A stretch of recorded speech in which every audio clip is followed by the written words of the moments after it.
Praise the Lord. இன்னைக்கு ட்ராயிங்கான Bible வசனம் பார்க்கலாமா? ஆட்டுக்குட்டியான கல்யாணமும் ஆயத்தமும். ஏற்கனவே ஆட்டுக்குட்டியான கல்யாணம் பார்ட் 1 வந்து ஏற்கனவே வீடியோ போட்டிருக்கோம்.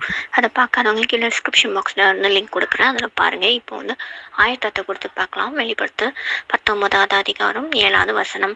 நம் சந்தோஷப்பட்டு களி கொண்டு அவருக்கு துதி செலுத்த கடவும். ஆட்டுக்குட்டியானோட கல்யாணம் வந்தது, அவருடைய மனைவி தன்னை ஆயத்தம் பண்ணினாள் என்று சொல்ல கேட்டேன். ஸோ இங்கே வந்து ஆயத்தத்தை கொடுத்து பார்க்க போகிறோம்.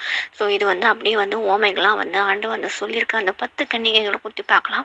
மத்திய 25வது அதிகாரம் 1-13 வசனங்கள். அதை நம்ம ஷார்ட் அண்ட் ஸ்வீட்டாக வந்து பார்க்கலாம்.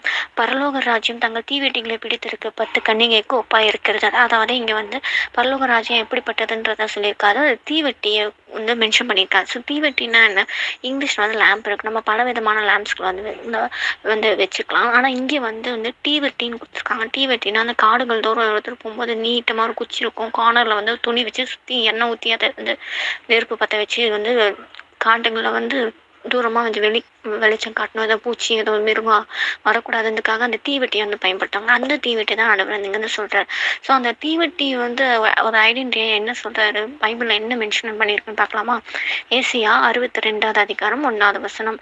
சியோனின் நிமித்தமும் எருசலேமின் நிமித்தமும் நான் மௌனமாய் இராமலும் அதன் நீரே பிரகாசத்தை போலவும் அதன் ரட்சிப்பு எரிகிற தீவெட்டியை போலவும் வெளிப்படும் மட்டும் அமராமலும் இருப்பேன். அதாவது இங்கே எரிகிற தீவெட்டிக்கு வந்து ரட்சிப்புன்னு சொல்லியிருக்காரு. ரட்சிப்பு எரிகிற தீவெட்டியை போல. ஸோ அந்த தீவெட்டி அப்படின்னா ஒரு ரட்சிப்பு. ஓகேவா? இப்போ நம்ம வந்து 10 கன்னிகை கொடுத்து பார்க்கலாம். 5 புத்தியுள்ள கன்னிகைகள், 5 புத்தி இல்லாத கன்னிகைகள். ஸோ இவங்க 2 பேர்கிட்டமே வந்து தீவெட்டி இருக்குது, எண்ணெய் இருக்குது, நெருப்பு. அந்த தீவெட்டியில் வந்து நெருப்பு எரியுது. ஆனால் புத்தி உள்ள கன்னிகைக்கு வந்து எக்ஸ்ட்ரா எண்ணெய் எடுத்துகிட்டு போகிறாங்க. புத்தி இல்லாத கன்னிகை வந்து அவங்க கூட வந்து எக்ஸ்ட்ரா எண்ணெய் எடுத்துகிட்டு போகல. ஸோ இவங்க 3 பேர்கிட்டமே வந்து இருக்குது. தீவெட்டி வந்து நம்ம ரட்சிப்புன்னு பார்த்தோம். இப்போ எண்ணெய் அப்படின்னா எண்ணெய் வந்து என்ன குறிக்குது அப்படின்னா அபிஷேகத்தை குறிக்குது. அந்த சாமுவேல் வந்து தாவீது ராஜாவை அபிஷேகம் பண்ணுறதுக்கு எண்ணெய் எடுத்துகிட்டு போய் வந்து அபிஷேகம் பண்ணுவார். ஸோ அந்த எண்ணெய்ன்றது அபிஷேகம், பரிசுத்த ஆவியான ஒரு அனாயிண்டிங் அது வந்து குறிக்குது.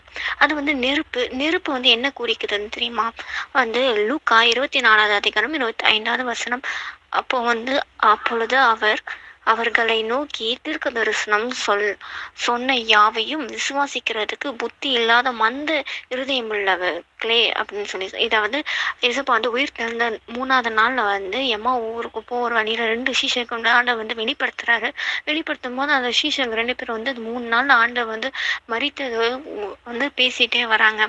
அப்போ வந்து இயேசுப்பா அந்த வார்த்தை சொல்கிறார், நம்ம மனுஷகுமார் இவ்வளோவாய் பாடுபடணும், மகிமைப்படணுன்றதை வந்து மோசே காலத்தில் வந்து பல தீர்க்க சொன்னதை நீங்கள் வந்து விசுவாசிக்கலையா? விசுவாசம் இல்லாத புத்தி இல்லாத மந்த இருதயம் உள்ளவர்களே அப்படின்னு சொல்லி ஆண்டு வந்து அந்த 2 சீஷரை பார்த்து கேட்பாங்க. அப்போ அந்த சீஷருக்கு வந்து கூட வந்து இயேசுப்பா போயிட்டு இருக்கும் போது சாயங்காலம் வேலை இருக்கிறதுனால வந்து வீட்டுக்கு வந்து வருந்தி கூப்பிடுவாங்க. இயேசுப்பா வந்து அப்புறம் போகிறவளாக காணப்படுவார். ஸோ வந்து வீட்டுக்கு வாங்கன்னு சொல்லி வருந்தி கூப்பிடும் போது வீட்டுக்கு வந்து அவர் போஜனம் பண்ணும்போது அப்பத்தை பிட்டு ஆசீர்வாதத்தை அவங்க கையில் கொடுக்கும் போது அவங்க கண்கள் திறக்கப்படும் போது அவங்க வந்து அப்போ தான் உணர்றாங்க இது இயேசுப்பா. அப்போ வந்து இயேசுப்பா மறைஞ்சு போகிறாரு. அப்போ உணர்றாங்க.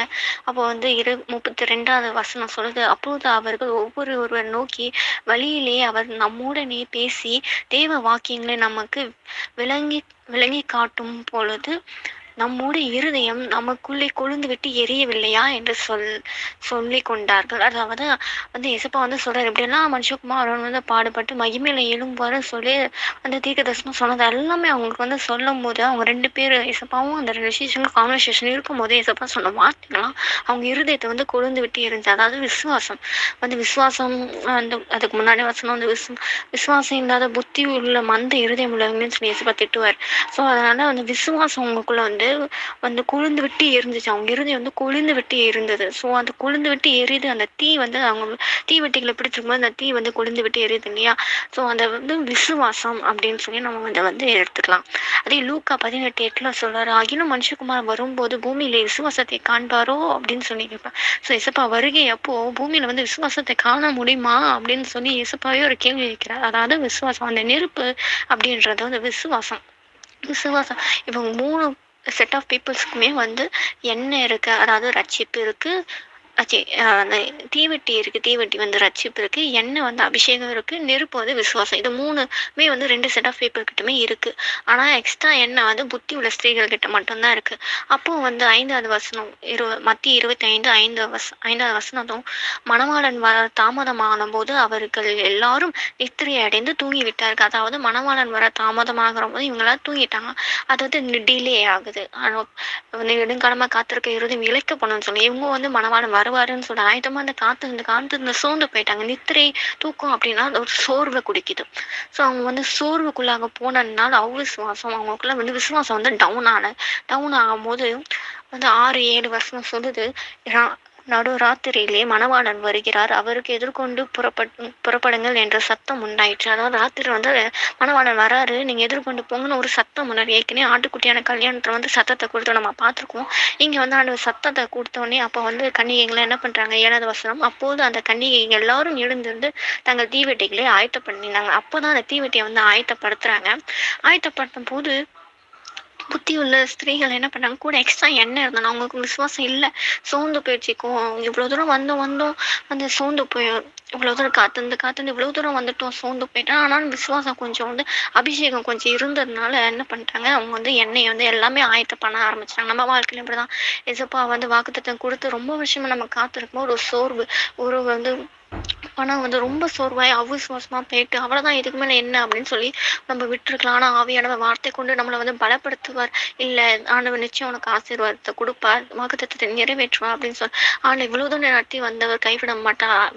விடுறதுக்காக இவ்வளோ தூரம் நடத்தி கொண்டு வந்தார். நிச்சயம் பரமக்கானான் பரலோகத்தை கொண்டு போய் சேர்ப்பார். அந்த விசுவாசம் ஆவியானவர் நமக்குள்ள வந்து அந்த அபிஷேகத்தினால வந்து தட்டி எழுப்பும் போது நமக்குள்ள வந்து ஒரு பலன் வந்து விசுவாசம் வந்து கிடைக்குது. அதே மாதிரி தான் இந்த புத்தி உள்ள ஸ்திரீக்கு எக்ஸ்ட்ரா என்ன இருந்ததுனால அவங்க திருப்பியும் விசுவாசத்துல உறுதியா இருந்து ரட்சிப்பை காத்துக்கொண்டு இறுதி பரியதும் நிலைநிற்கணும்னு ரட்சிக்கப்படுவான்னு சொல்லியிருக்கலாம். ஸோ விசுவாசத்தை காத்துக்கொண்டு ரட்சிப்பை காத்துக்கொண்டு அபிஷேகத்தை காத்துக்கொண்டு அவங்க ஆயத்தமா இருந்து மணவாளன் வந்துடணும் அவங்க வந்து கிளம்புறாங்க.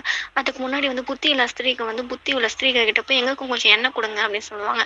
அப்போ அந்த ஸ்திரீகள் சொல்லுவாங்க, நீங்க போய் விற்கிறவங்க கிட்ட வாங்கிக்கோங்க. அதான் புத்தி இல்லாதவங்க கிட்ட அவங்க கூட சோர்ந்து போய் அவிசுவாசப்பட்டு பின்மாற்றம் அடைந்ததுனால அவங்க கிட்ட இப்போ ரட்சிப்பும் இல்லை, அபிஷேகம் இல்லை, விசுவாசம் இல்லை. அதனால விற்கிறவங்க கிட்ட போய் வாங்கிக்கோங்க. அதாவது விற்கிறவங்க அப்படின்னா ஊழியக்காரன்ட்ட போய் நீங்க திருப்பி புதுப்பிச்சுக்கோங்க, திருப்பி ரட்சிக்கப்படுங்க, திருப்பி அபிஷேகத்தினால பரிசுத்தாவினால அபிஷேகத்தால் நிரப்பப்படுங்க, விசுவாசத்தை துவங்குங்க, எல்லாமே புதுப்பிச்சுக்கோங்க அப்படின்னு சொல்லி அனுப்பும்போதே இவங்க புத்தி இல்லாதவங்க போய் அதை எல்லாமே புதுப்பிச்சுட்டு வரும்போது மணவாளன் வந்து புத்தி உள்ள ஸ்திரீகள் ஆயத்தமா இருந்தவங்களை கூட்டிட்டு போயிட்டாரு. வாசல் அடைக்கப்பட்டது.